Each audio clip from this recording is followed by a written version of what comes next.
Everybody, welcome back to Car Fix. Today I'm going to go through just some basics to a decent FFB setup for Forza Motorsport. Forza Motorsport. God, I can't speak. Forza Motorsport. And I'm just going to run you through what I've got set up in my actual wheel software. And then I'm going to go in game and show you I've got set up in there. These are not final, ultra amazing FFB settings, but they should get any wheel and any setup on track, because I know out of the box this game is not good on a wheel. So I have a Mosa R5 direct drive wheelbase, SRP light pedals with the brake mod, and the ES steering wheel. And in the Mosa settings, for anyone with a Mosa wheel, I have this based off the official AC, wherever it is, official AC. So if you click that, it will take you basically to these settings. I've obviously got one saved at the bottom there as Forza as a custom.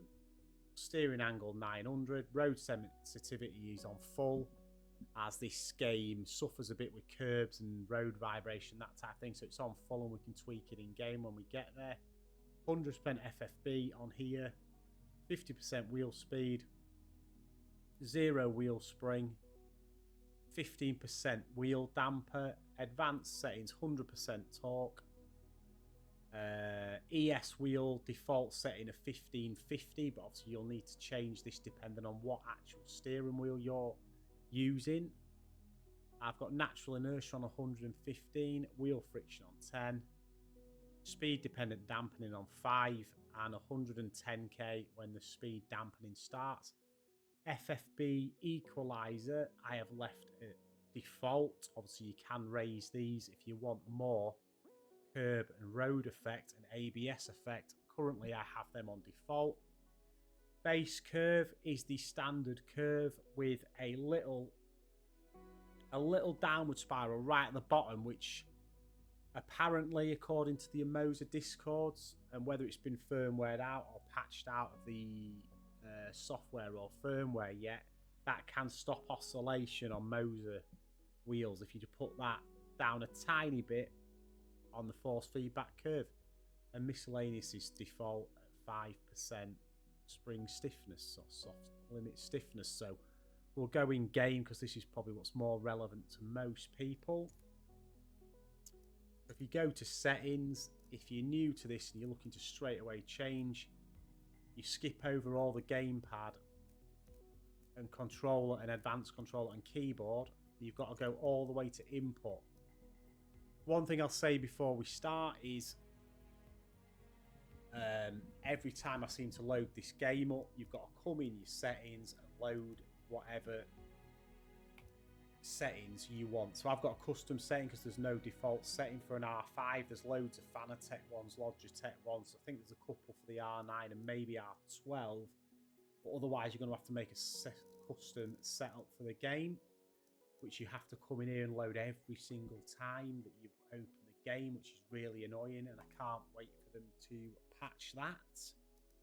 And then you go over to advanced input, where all of the main force feedback stuff is. So all of this lot, the first lot is dead zones. I've got a DD wheel, so I've got the dead zone set at 0 and 100.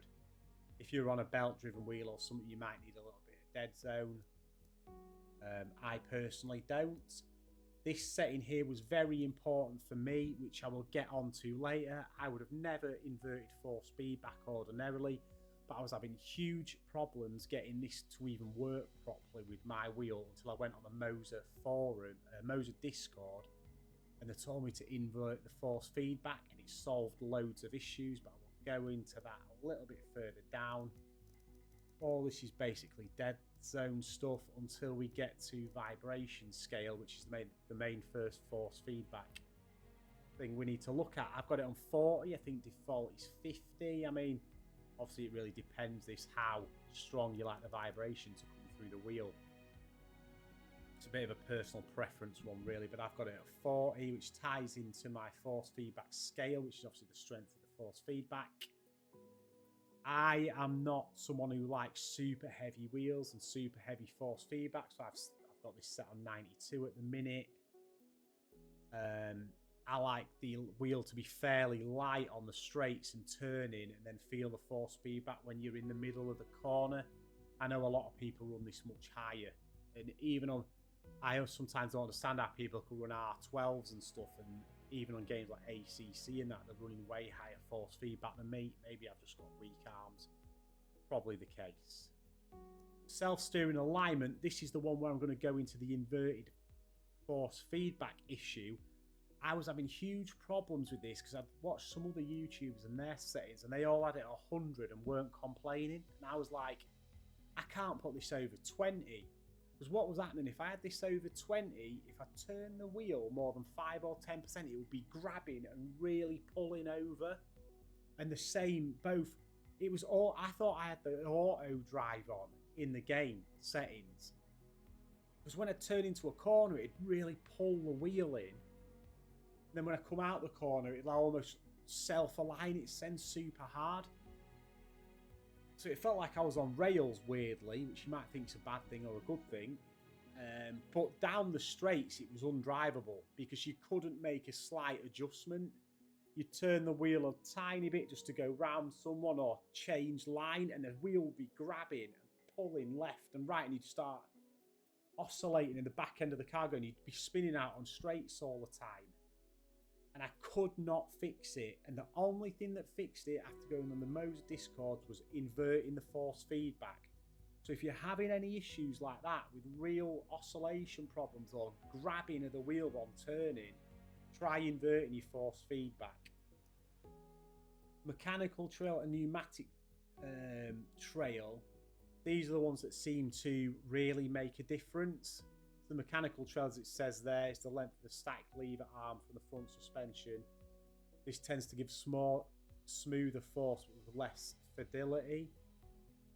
So you might say, oh, you don't want that so high because it might smooth it out but give you less fidelity. But from everybody I've seen and all the settings I've seen, everybody has turned this up to approximately 130 and 140, so I'd advise doing that as a base. And the pneumatic trail, it seems like some people have it up over 100, but most seem to have dropped it to under 100 to get the best feel. I think the pneumatic scale, according to what it says on the side, is around the tyre contact patch and the tyre deformation, how much you feel it. So it might be one to tweak over time how much you like the feeling of the tyre going and deforming underneath you. Road feel, as I went in the Mosa settings, it was on full because as default, there's very little feeling on the curbs and the road in this game. So I'd advise cranking this up really high and dialing it back to how you like it. I've got it at 130 at the minute. I could potentially put it up a little bit more. But it seems to be okay at around 130. Load sensitivity, I believe, is how much you feel like understeering a corner. So how much force and how much feedback you get back through the wheel when you're understeering. 50 seems a good point for me. I think it might be on default at maybe 60. I can't remember the default now. It could even be on default at 50, but it seems to be okay there for me at the minute. Really, I've only been driving front wheel drive cars because I'm only early in the game, so I might have to change that once against some more high powered rear wheel drive cars. A lot of people run all these on 0. I've just left this on 15. I've seen some people have it as high as 25. I've obviously got a little bit of dampening in the Mosa settings as well, so really I could probably stick that to 0 and I wouldn't see too much of an effect. And these are all on default. And like I say, this is by no means the be-all and end-all of the force feedback settings for Forza. There's probably a lot of tweaking still to do. But if you're having trouble out the box and you think the default feedback is awful, have a go at these settings, tune them to your wheel strength, how you like the strength of the wheel, the force feedback yourself. But this should give you a baseline to run on, whatever wheel you've got, Mosa, Fanatec, whatever, and you can tweak it from there to how you like it. But this should get you going in the game and give you a decent baseline to start off with. So if you do like the settings and you like the video and you're thankful for the help, drop me a like and a favourite and a sub or a comment, anything. Just do the channel a bit of a favour. It'd be much appreciated. And I will hopefully see you on another video. Peace out, everybody.